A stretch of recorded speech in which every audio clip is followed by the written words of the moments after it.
Result ড্রপের আরেকটি কারণ সম্ভাব্য থাকতে পারে, শিক্ষকরা আমাকে বেয়ার মি আউট, সেটি হচ্ছে বিগত সরকারের সময় খাতায় লিখলেও পাস, না লিখলেও পাস।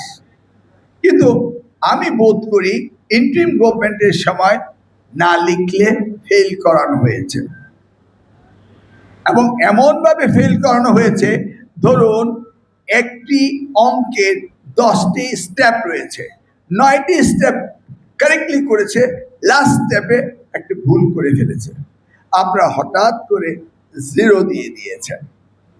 আমার মনে হয় না এইভাবে তাদের খাতা দেখা উচিত।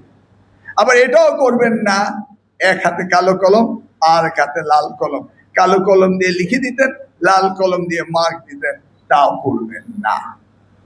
তাহলে আমি ভাবছি যে রেজাল্ট কি হতে পারে। আমি নিশ্চিত রেজাল্ট এতটা খারাপ হবে না, পরীক্ষাও এতটা টাফ হবে না, এটা আমার বিশ্বাস। কিন্তু সেই ক্ষেত্রে শিক্ষকদেরকে আমার কঠিন সুপারভিশনে আনতে হবে, কারণ এগুলিকে আমার সকলকেই একই ব্যারোমিটারে আইডেন্টিফাই করতে হবে।